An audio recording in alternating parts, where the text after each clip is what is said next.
Well, cyberbullying has always been a topic that we've been talking about and trying to figure out how we can stay on top of it.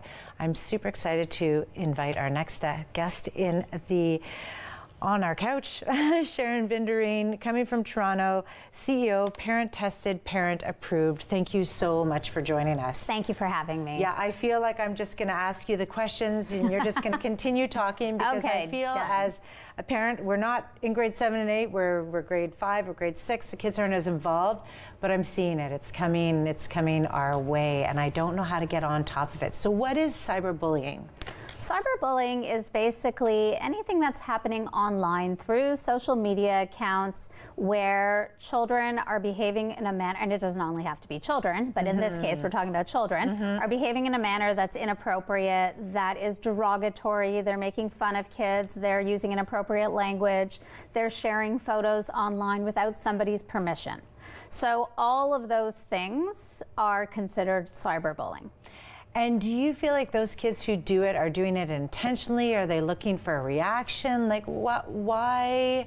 I'm always trying to dissect that bully. So I think it's a combination of things. So I think kids are always learning and they learn through mistakes. So I think there are mistakes that they make because they just don't know or they just didn't think. Yeah. And then there's those kids who decide that they want to be mean. So I'll give you actually 2 examples. So my son, I closed his Instagram account I didn't close it, but he has no access to it for 2 months because he posted a picture of himself and someone else without asking her permission. She was very upset.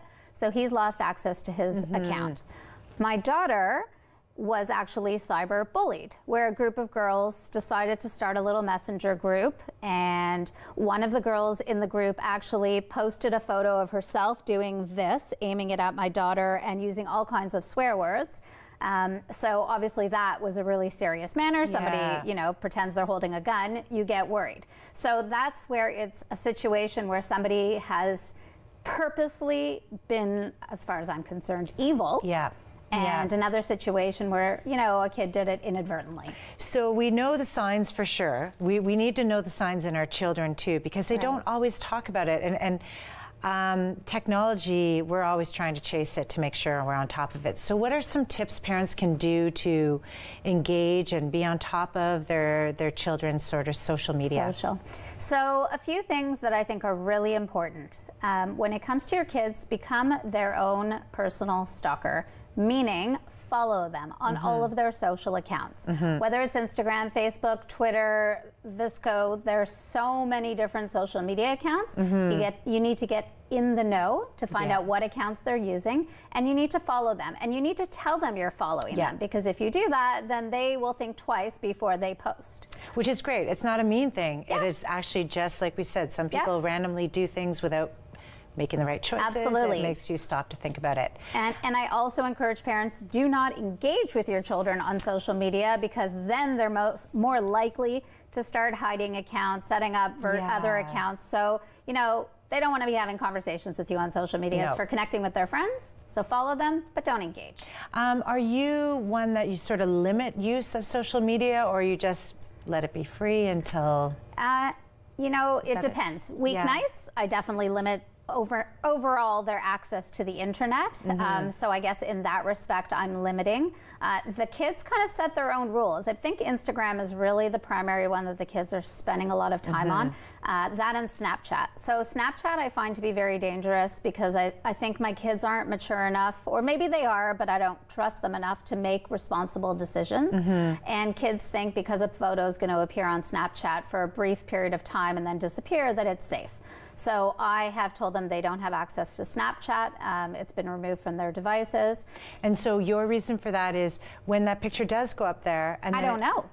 Okay. I don't know. I don't know either. They've now shared it with somebody. That person could have taken a screenshot. They think they're sharing it privately with somebody. You take a screenshot and everything becomes public. Absolutely. Yeah. So Snapchat, absolutely not. I don't allow it.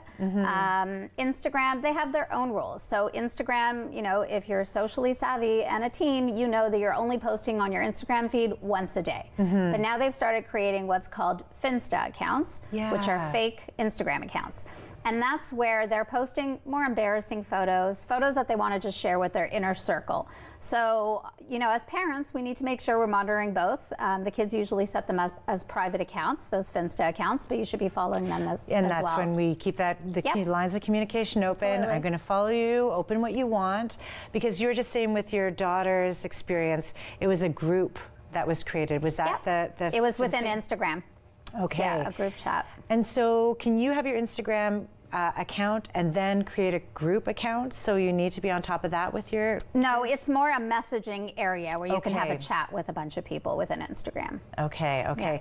Yeah. You speak at many venues and you make sure you get this across. How can people reach out to you? Because I know there's a lot of people who are watching this right now with a lot more questions in 7 minutes. Yes, they can go to ptpa.com and there's like a little chat area that they can put in a question, and I'm happy to respond. And there's a ton of resources online. I want to mention there's one tool I've come across recently called Google's Interland, and it's games to teach kids how to be savvy online. I'm writing that down. I think is brilliant. You pay nothing for it. They're playing a game, so they're learning without actually realizing they're learning, and I think those are the best types of resources out there. You know what? That is fantastic. Thank you for sharing all that. Pleasure. Hopefully everybody at home will share that, not just with your children, but with your school, with your community. It's super important. We'll be right back with a lot more Daytime.